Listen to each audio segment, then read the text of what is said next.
أعوذ بالله من الشيطان الرجيم بسم الله الرحمن الرحيم.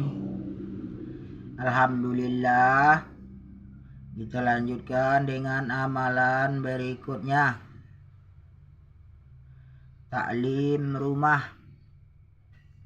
Allahumma sholli ala Sayyidina Muhammad wa ala ali Sayyidina Muhammad.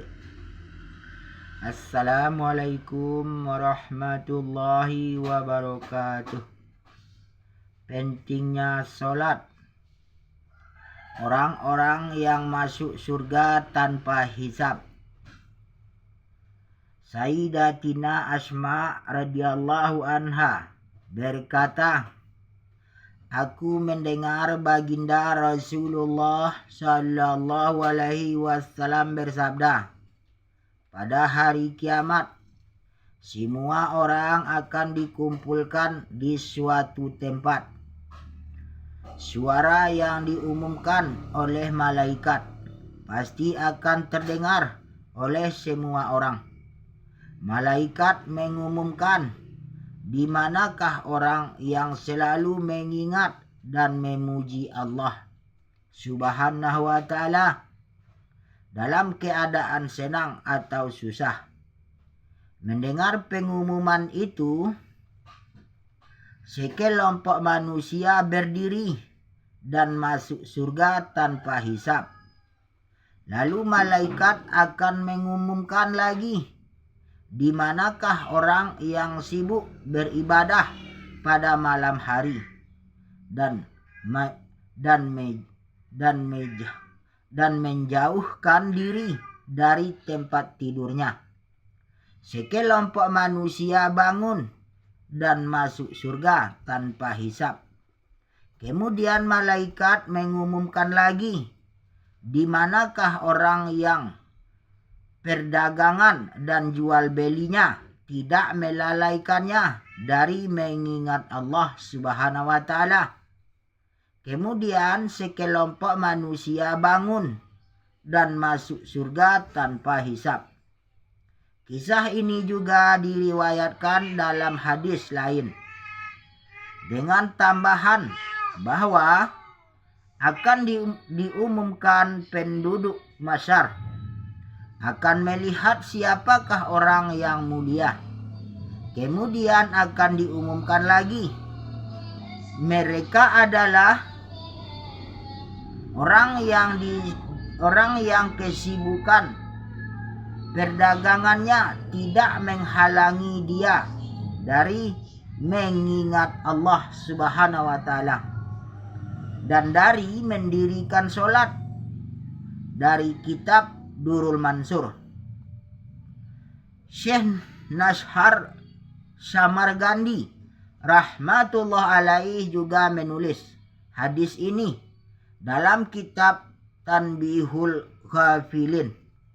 Ia menambahkan bahwa setelah orang-orang itu masuk surga tanpa hisab, muncullah dari jahanam seekor binatang yang lehernya panjang, matanya berkilat, fasih berbicara.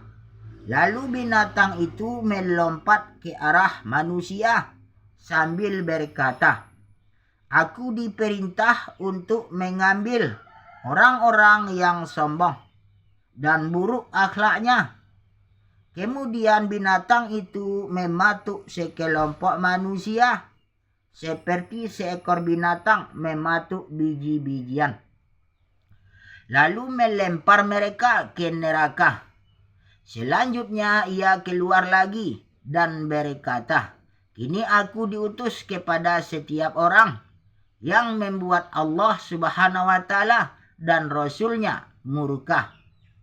Lalu orang-orang yang dicari itu dipatuknya, lalu dilempar ke jahanam. Kemudian ia muncul lagi dan mematuk orang-orang yang suka menggambar dan melukis makhluk hidup. Lalu orang-orang yang dicari itu dipatuknya, lalu dilempar ke jahanam. Setelah ketiga golongan itu masuk neraka, barulah hisab dimulai. Diceritakan pada zaman dahulu, setan dapat dilihat oleh mata manusia. Seseorang berkata kepada setan, "Beritahukan kepadaku, bagaimanakah caranya agar aku dapat menjadi seperti dirimu?" Setan berkata, "Sampai hari ini tidak ada seorang pun yang bertanya seperti itu padaku. Apa maksudmu?" Orang itu menjawab, "Hatiku menginginkannya." Setan berkata, "Caranya bermalas-malaslah dalam sholat dan bersumpahlah sekehendakmu, baik benar maupun dusta." Orang itu menyahut, "Demi Allah, aku berjanji tidak akan bermalas-malas dalam sholat dan tidak akan bersumpah." Sahut setan, "Sungguh aku belum pernah berbicara dengan orang secerdik kamu. Aku berjanji sekali-kali aku tidak akan lagi menasehati seorang manusia pun." Sayyidina Ubay radhiyallahu anhu berkata, Baginda Rasulullah sallallahu alaihi wasallam bersabda, "Berilah kabar gembira kepada umat ini. Mereka akan mendapatkan kemuliaan, kehormatan, kedudukan di muka bumi, serta kemenangan agama. Namun mereka yang menggunakan agamanya demi tujuan dunia tidak akan mendapatkan apa-apa di akhirat." Dari kitab At-Targhib wa Tarhib. Baginda Rasulullah sallallahu alaihi wasallam bersabda, "Aku pernah melihat zat Allah yang maha indah. Allah subhanahu wa ta'ala berfirman kepadaku, 'Wahai Muhammad, apa yang diperbincangkan oleh para malaikat?' Aku menjawab, 'Aku tidak tahu, ya Allah.' Lalu Allah subhanahu wa ta'ala menurunkan keberkahannya di dadaku, sehingga dadaku terasa sejuk. Dan dengan keberkahannya itu, Allah subhanahu wa ta'ala memperlihatkan seluruh alam ini di depan mataku. Kemudian dia berfirman, 'Kini jawablah tentang apa yang diperbincangkan oleh para malaikat itu.'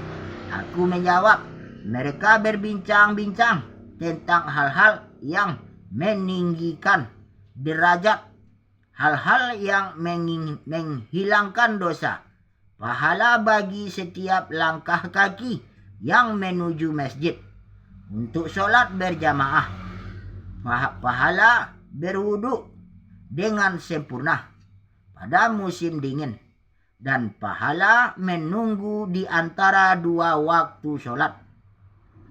Barang siapa benar-benar memperhatikan hal itu, mereka akan hidup dalam keadaan terbaik dan akan mati dalam keadaan terbaik."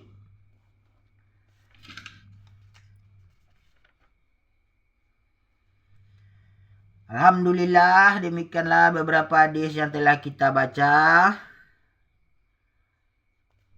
tentang pentingnya sholat, orang-orang yang masuk surga tanpa hisab. Yang mana kita baca, kita dengar, kita niat, amal, dan sampaikan. Insya Allah. Untuk kesempurnaan majelis kita tutup dengan doa kifarah majelis. Subhanallah wa bihamdihi, subhanakallahumma bihamdika, asyhadu an la ilaha illa anta, astaghfiruka wa atubu ilaik. Allahumma sholli ala sayyidina Muhammad wa ala ali sayyidina Muhammad. Alhamdulillahi rabbil alamin. Assalamualaikum warahmatullahi wabarakatuh. La ilaha illallah Muhammadur kasih.